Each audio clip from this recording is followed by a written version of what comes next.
नमस्कार दोस्तों। आज हम लोग बात करेंगे कुंडली के तीसरे घर के बारे में, यानी कि थर्ड हाउस के बारे में। दोस्तों, ये कुंडली का पहला घर होता है, ये दूसरा होता है, ये तीसरा होता है। तीसरे घर से हम क्या क्या चीज़ें देखते हैं, ये जानने से पहले ये जानना ज़रूरी है कि जो गुण होते हैं वो 3 प्रकार के होते हैं, यानी रजोगुण, तमोगुण, सतवगुण। वहीं जो देव होते हैं वो भी 3 प्रकार के होते हैं, यानी ब्रह्मा, विष्णु और महेश। जीवन की अवस्था भी 3 होती है, जैसे बाल अवस्था, युवा अवस्था, वृद्ध अवस्था। और दोस्तों, ज्योतिष में तो 3 नंबर का बहुत ही महत्व है, क्योंकि हम लोग भूतकाल की, वर्तमान काल की और भविष्य काल की बात करते हैं। आज जानते हैं कि कुंडली के तीसरे घर से हम क्या क्या चीज़ें देखते हैं। दोस्तों, सबसे पहले तो इससे हम पराक्रम देखते हैं। किसी भी इंसान में कोई भी कार्य करने की कितनी दक्षता है, कितनी क्षमता है, कितनी निपुणता है, यानी हम ये कह सकते हैं कि कोई भी इंसान कितना योग्य है, वो इससे देखा जाता है। मान लीजिए कोई इंसान धन कमा भी ले, लेकिन उसकी रक्षा के लिए भी पराक्रम करना ही पड़ता है। वहीं जो लोग जोखिम उठाते हैं, ये लोग मान लीजिए सर्कस में काम करते हों, मान लीजिए डेली बेसिस पे उनका काम ही ऐसा हो, पुलिस में हो, आर्मी में हो, या मान लीजिए मेडिकल प्रोफेशन में हो और सर्जन हो, तो ऐसे जो लोग हैं जिनको डेली बेसिस पे जोखिम उठाना पड़ता है, हिम्मत का काम करना पड़ता है, वीरता का काम करना पड़ता है, सेना नायक हो सकते हैं, सर्कस में हो सकते हैं, पुलिस में हो सकते हैं, मेडिकल प्रोफेशन में हो सकते हैं, उन सब का संबंध थर्ड हाउस से ही होता है। वहीं दोस्तों, जो भी छोटे भाई बहन होते हैं तो उनका विचार भी थर्ड हाउस से ही किया जाता है। घर में हमारे जो सर्वेंट्स होते हैं, सर्वेंट्स हमारी तरफ सेवा भावना रखेंगे या मान लीजिए धोखा देंगे, वो भी यहीं से देखा जाता है। उसके अलावा जो भी हम छोटी यात्राएं करते हैं, मान लीजिए कोई इंसान दिल्ली रहता है, दिल्ली से वो गुड़गांव चला जाता है या मान लीजिए नोएडा चला जाता है, जो भी छोटी यात्राएं होती हैं वो भी इसी घर से देखी जाती हैं।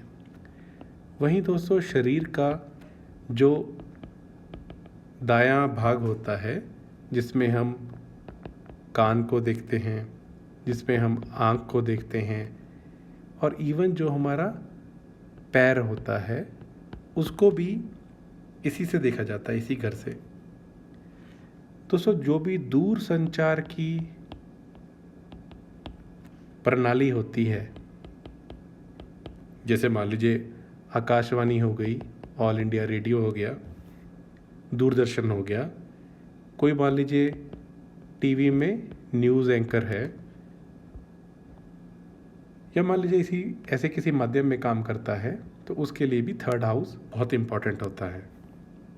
अगर मान लीजिए हम प्रॉपर्टी खरीदते हैं तो ज़्यादातर हम वो किसी न किसी रियल्टर यानी रियल एस्टेट के लोगों के थ्रू खरीदते हैं, तो वो भी यहीं से देखा जाता है।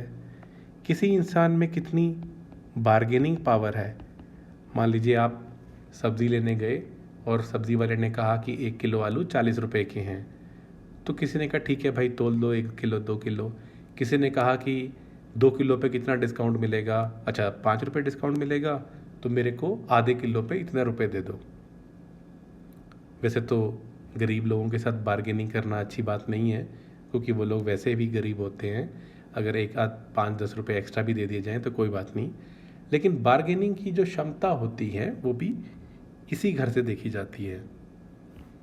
वहीं दोस्तों, अगर कोई इंसान पब्लिकेशन का काम करता है, या मान लीजिए बुक हाउस है, या मान लीजिए लाइब्रेरी में काम करता है या लाइब्रेरियन है, वो भी इसी घर से देखी जाती हैं। अब मान लीजिए कोई इंसान किस तरीके का सिग्नेचर करता है, मान लीजिए उसने सिग्नेचर ऐसे करके किया, तो ये सिग्नेचर करने का जो स्टाइल होता है ये भी थर्ड हाउस से ही देखा जाता है। इसलिए आप देखेंगे कई लोग बहुत अच्छी कैलीग्राफी बहुत ही सुंदर करते हैं, तो उसका संबंध थर्ड हाउस से होता है।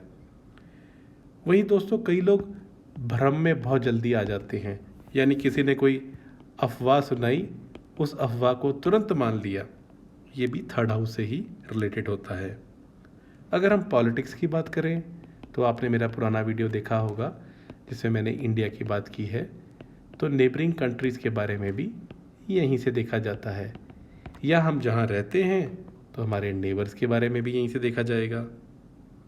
वहीं मान लीजिए कोई इंसान योगा करता है या सिंगिंग करता है, उसका विचार भी यहाँ से कर सकते हैं।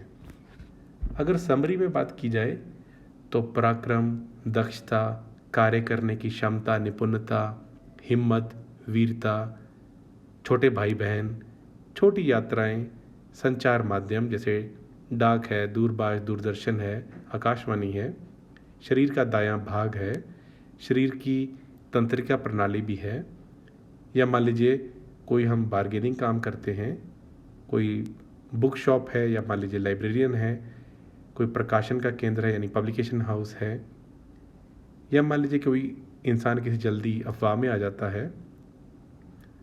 वहीं हम सिग्नेचर कैसे करते हैं, पड़ोसी देशों से हमारा कैसा संबंध है, पड़ोसी यानी हमारे नेबर से हमारी कैसी बनती है। वहीं योगाभ्यास या गायन वगैरह, इन सब चीज़ों के लिए थर्ड हाउस से देखा जाता है। दोस्तों आज हमने जाना थर्ड हाउस से हम क्या क्या विभिन्न प्रकार की चीज़ें देख सकते हैं। एस्ट्रोलॉजी में ज़्यादातर जब भी थर्ड हाउस को देखा जाता है तो इसलिए देखा जाता है कि किसी इंसान में कितना पराक्रम है। वहीं छोटे भाई बहन का भी विचार यहीं से किया जाता है। और वहीं पे मान लीजिए कोई इंसान कहता है कि मेरे को पब्लिशर बनना है, या कोई कहता है मेरे को रिसर्च पब्लिकेशन करनी है, तो उसका विचार भी यहीं से किया जाता है। थर्ड हाउस कुंडली का बहुत इंपॉर्टेंट हाउस होता है, क्योंकि इंसान में पराक्रम ही नहीं होगा, वीरता ही नहीं होगी, तो भले ही उसको टॉप की नौकरी मिल जाए लेकिन वो वहाँ पे काम क्या करेगा।